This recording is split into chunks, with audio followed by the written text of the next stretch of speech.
estamos recebendo hoje aqui o Dr. Paulo Martins, que é chefe-geral da Embrapa Gado de Leite.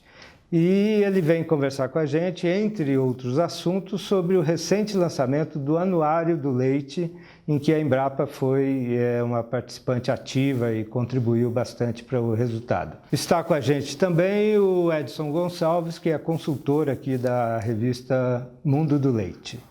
Obrigado, professor, pela sua presença. É um prazer recebê-lo aqui. Muito obrigado pela oportunidade. Estou estreando nesse espaço maravilhoso que vocês construíram e cada vez é utilizado para levar conhecimento para o nosso produtor de leite. Muito obrigado. Bom, professor, vamos começar falando aqui do anuário que foi recentemente lançado, né? O que o produtor de leite pode extrair daqui? O que ele vai encontrar nesse anuário? Então, nós estamos no milênio do conhecimento e tem dois conceitos que eu acho que cada vez vão ser mais caros nesse milênio, que é da precisão e da inteligência. Vamos falar da inteligência, que é o mais relevante aqui para nós. Todo mundo acha que ser inteligente é ter grandes sacadas. O termo inteligência, na verdade, significa você ter informação. E para você ter informação, antes disso você tem que ter dados. Agora, ter dados não garante nada. Ter dados com análise, aí você passa a ter a informação. E com base na informação, você toma a decisão correta. O que o anuário faz, é uma parceria público-privada da Embrapa com a Texto Comunicação, é colocar à disposição do produtor informações que estão soltas.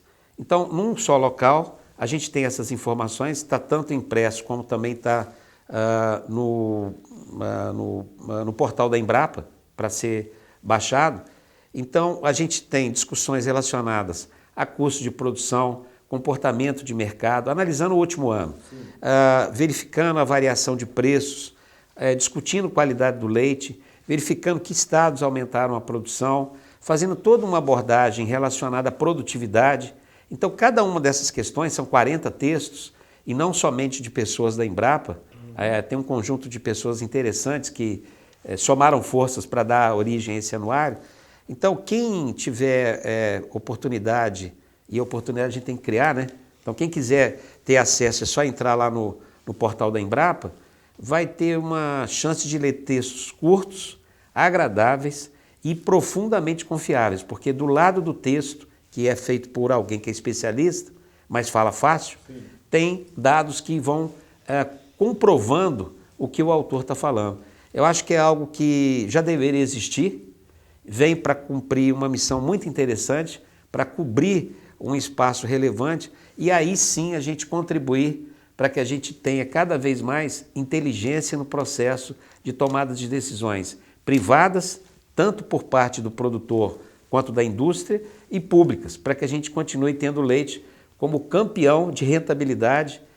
Não dá para comparar com soja. Essa fica uma provocação aí para quem é de outra atividade e para quem é do leite e às vezes tem dúvida de que leite não é um bom negócio. Que está ocorrendo uma transformação, eu não sei se você concorda, uma transformação silenciosa na atividade leiteira. Nós temos produtores que entraram na atividade, o leite é uma atividade que expulsa muito produtor, mas novos produtores entraram na atividade.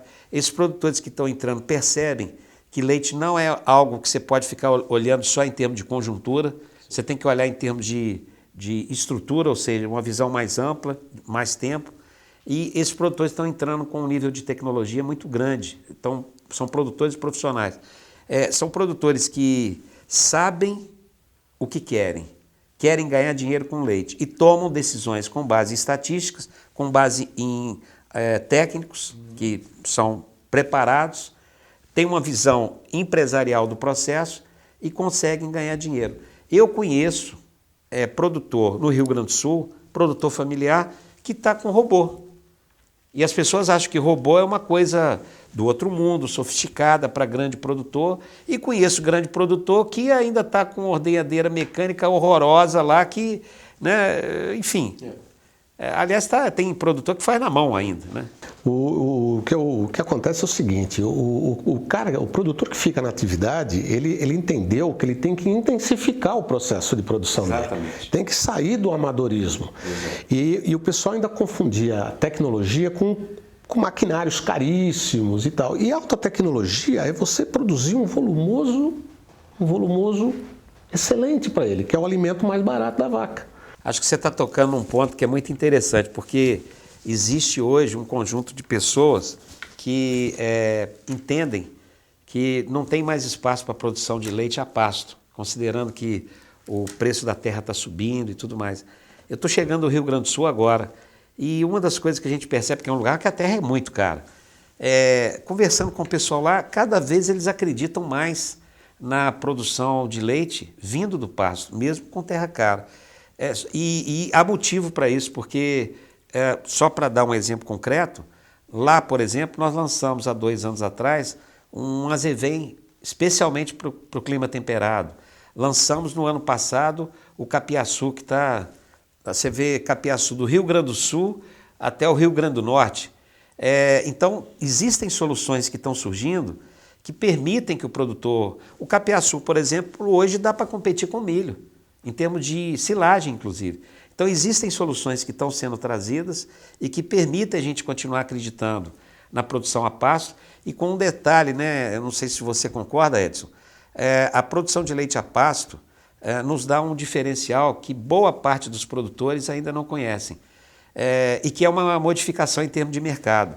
A primeira é que a gente, ao produzir leite a pasto, isso a gente está concluindo na Embrapa, a gente tem condições de produzir leite que é, acima de tudo, anticancerígeno, que permite que você proteja o seu coração e com alguns indicadores, mas não é totalmente científico, com alguns indicadores que protegem mal de Parkinson e Alzheimer. Do jeito que eu estou falando, fica parecendo que é charlatanismo, mas são coisas que a ciência começa a mostrar que o leite produzido a pasto tem um diferencial daquele leite que é produzido na Europa e que, no final das contas, até o animal que morre vira alimento para o próximo animal e por isso eles têm vaca louca, né? No leite, a gente só não é campeão porque quem destruiu o leite, eu sou economista, falo com a maior tranquilidade, foram os economistas do governo nos anos 80. Quando a gente estava se organizando para ser um grande produtor em cada uma das cadeias, a gente foi lá e tabelou o preço do leite. E quando fez isso, a gente expulsou todo mundo que era dinâmico, que tinha uma visão mais empresarial, e aqui em São Paulo vocês criaram o Leite B, que era um negócio também, era uma maneira de fugir do tabelamento, mas toda vez que o Estado interfere assim, de uma maneira muito intensa e você cria um subterfúgio, as duas coisas acabam dando errado. A interferência total, que eu acho que tem que ter alguma, mas não pode ser ao ponto de tabelar, e a interferência, vamos dizer, não a interferência, mas a tentativa de fugir disso, que foi o Leite B. Ele não funcionou, e aí quando o Estado foi embora, parou de tabelar preço, parou de controlar a inflação via leite, aí nos anos 90 a gente começa esse crescimento. Então a gente pode dizer que o leite tem 2 fases, antes de 90 e depois de 90. Exatamente. Porque eu lembro, conversando com o professor Vidal, na época da gente de Leite Paulista, do negócio do tabelamento, ele falava, Edson, olha os indicadores que norteiam os preços, são baseados na ineficiência. Então o sujeito pode ser ineficiente, que ele está sendo remunerado. Exatamente. E quem pagava essa ineficiência era a dona de casa no supermercado. A partir do momento que acabou o tabelamento e passou a vigorar pela lei do mercado, ou o cara é eficiente no processo de produção, ou ele sai do negócio. O que hoje está, em termos de pesquisa, nas prateleiras da Embrapa Gado de Leite? O que vocês estão lá trabalhando e tal? Quais são as tendências, digamos? Essa pergunta é muito boa, porque mudou a agenda do produtor, antes disso tem que mudar a agenda da pesquisa. Então tem algumas palavras bonitas surgindo, por exemplo, a genômica. Como é que a gente fazia melhoramento genético, tanto animal quanto vegetal? E continua fazendo. Fazia por seleção, a gente tem teste de progênie com os animais, a gente trabalha praticamente com todas as raças na Embrapa, aquelas que a Embrapa Gado de Leite não trabalha, nós temos as unidades do Sul que trabalham, e você vai vendo que filhas são geradas e com base nisso vai fazendo um processo de melhoramento que é muito caro e demorado. Então hoje nós temos um conjunto de pesquisadores que é top no mundo. A Índia está vindo aqui conversar conosco. Nós temos nesse momento pesquisador embarcando para a Índia. Nós estamos trabalhando com genômica, ou seja, hoje já é possível, e aí a gente sempre está vinculando com o setor privado também, já é possível, quando nasce uma bezerra, você pegar o fio do pelo da bezerra e com base no pelo você ter com uma probabilidade muito grande a percepção se ela vai ser uma boa produtora de leite ou não. Isso cria um mecanismo, assim, um barateamento do processo de produção de leite que acelera muito. A gente está pulando uma etapa que é a transgenia. A gente tem produção, é possível produzir com transgenia, mas a tecnologia está ficando antiga antes de ser muito usada, porque é possível você fazer edição gênica. Então, nós estamos preparando coisas, o conjunto de pesquisadores brasileiros, tanto da Embrapa, quanto das universidades, quanto dos institutos, mesmo não tendo recurso disponível, porque nós estamos sofrendo com essa crise, estamos com 43% dos recursos que tínhamos, ainda assim nós estamos conseguindo preparar o futuro. Mas tem outras áreas. A gente está trabalhando lá com nanotecnologia. Então, Mamit é uma perspectiva de trabalhar com nanotecnologia, para que a gente tenha, eu acho que isso vai chegar no ser humano logo, logo, a gente tenha condições de utilizar essencialmente aquilo que é necessário em termos de infecção, aquilo de antibiótico que é necessário, com base na necessidade que cada corpo tem. Então, isso é uma revolução que está sendo feita, a gente está em processo, inclusive, avançado de produção. A gente já fez a parte de pesquisa e agora tem que ganhar a chamada escalabilidade. Então, nós estamos discutindo com um laboratório que está trabalhando nessa linha. A gente está com uma outra questão que eu considero profundamente importante, que é o conforto animal. O produtor está preocupado com isso, o consumidor está exigindo isso. Então, a gente está trabalhando intensamente com essa questão.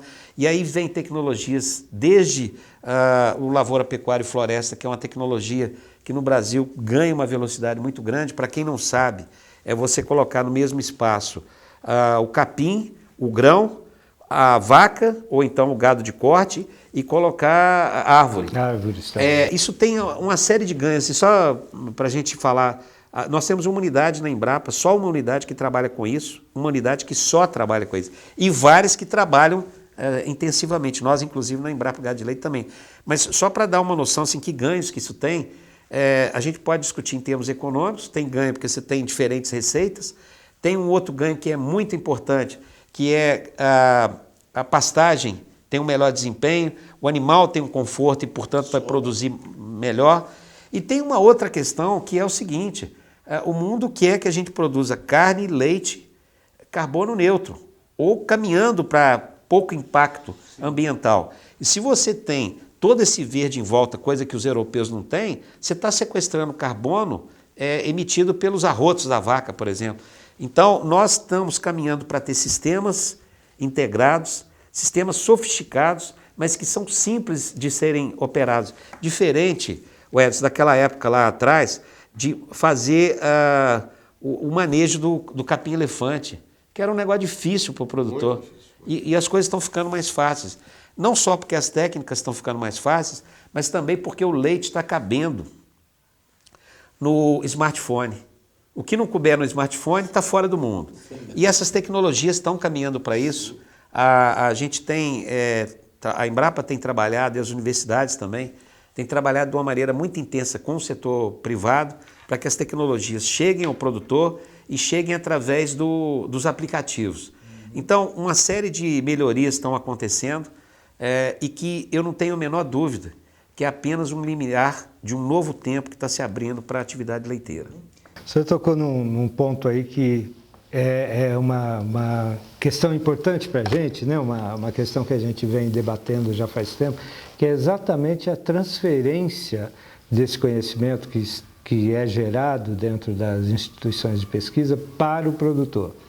O senhor acha que encurta o caminho, quer dizer, a partir da existência do smartphone, de aplicativos e tal, aquela base da assistência técnica, tal, ela resume-se esse caminho, ela é adiantada? Como é que... A gente tem um descompasso no Brasil muito grande entre assistência técnica e pesquisa. Teve uma época que, por erro de diagnóstico, nós concluímos que a gente tinha conhecimento e o negócio era criar assistência técnica. E criamos em 48 lá na Universidade de Viçosa, depois ganhou o Brasil inteiro, assistência técnica pública. A gente demorou muitos anos, só na década de 70, que a gente descobriu que já estava com uma estrutura montada para distribuir, mas não tinha o que distribuir. Porque uma coisa é a tecnologia temperada e a outra tropical. Aí nós fomos investir na geração de conhecimento. Quando a gente gerou conhecimento e começamos a errar, porque os pesquisadores que aprenderam lá, vieram fazer a mesma coisa aqui no Brasil e não deu certo, e aí teve que aprender a fazer num ambiente tropical. Quando isso estava pronto, aí nós matamos a assistência técnica oficial. Não é que matamos, mas deixamos mais enfraquecida, né? E isso atrapalhou, porque se você tem conhecimento, mas não tem para quem distribuir, a coisa vai ficando meio difícil. E se tem uma coisa que é vital para o produtor dar certo, ele ter um excelente técnico à disposição. Da mesma maneira que nós não podemos ir para o Google e achar que com base no Google você vai ter condição de resolver seu problema de saúde, um produtor que trabalha com um sistema altamente complexo, não é fácil ser produtor de leite, é mais fácil as outras culturas de grãos, porque os pacotes tecnológicos estão definidos. Quer dizer, um produtor achar que vai ser profundamente bem sucedido só com base em opiniões, a chance dele dar certo é muito pequena, porque falta o conhecimento técnico. E o conhecimento técnico, ele pode ser gerado pelo pesquisador, mas quem faz a transformação é o técnico na propriedade. Então, se tem um vazio no Brasil terrivelmente ruim hoje, que tem impacto econômico e social no que diz respeito ao leite, é a pouca atenção que a gente ainda dá para assistência técnica. E mais do que isso, falta uma lógica de serviço. O produtor da Nova Zelândia, ele tem pouca decisão a tomar no dia a dia da propriedade, porque as coisas são mais ou menos arrumadas, ajeitadas. Tem alguém que está pensando na parte de fertilidade do animal, tem alguém que está preocupado com a fertilidade do solo. Aqui no Brasil, o produtor tem que saber tudo isso e boa parte dos produtores não tem esse nível de conhecimento. Não sei se você concorda. Sim, eu acho que é um flagelo muito grande a assistência técnica pública no país. Assim como a Embrapa, na pesquisa, faz um trabalho digno, por que não fazer um trabalho digno de fomento, de transferência e assistência técnica do governo? Sim. É uma pena. É uma pena e eu queria dizer, Sérgio, que assim, voltando no ponto que você estava dizendo, é claro que os aplicativos são muito importantes. Nós, inclusive, temos todo um trabalho. O leite hoje é o que está mais desenvolvido em termos de economia digital. Mas são três coisas diferentes que têm que estar unidos. O pesquisador fazendo as grandes perguntas e procurando fazer entregas tecnológicas. Mas ele entrega para quem? Ele não entrega para o produtor, ele entrega para quem vai até o produtor. Sim. E o aplicativo é a forma de comunicação, a forma de transferência, mas o conhecimento mesmo tem que estar no técnico. Não adianta o produtor achar que só com o aplicativo ele vai resolver o problema da propriedade.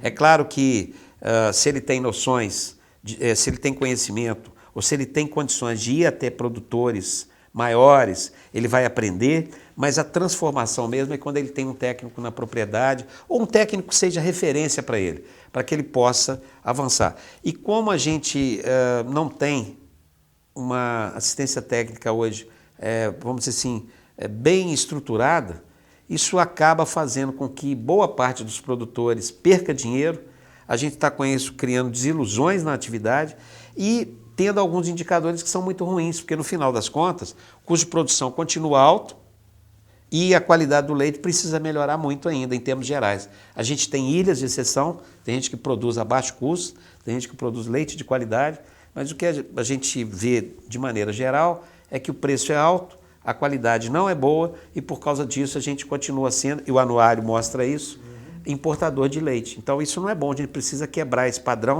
e virar exportador. Muito obrigado, Dr. Paulo, pela sua presença aqui. Muito obrigado pela oportunidade.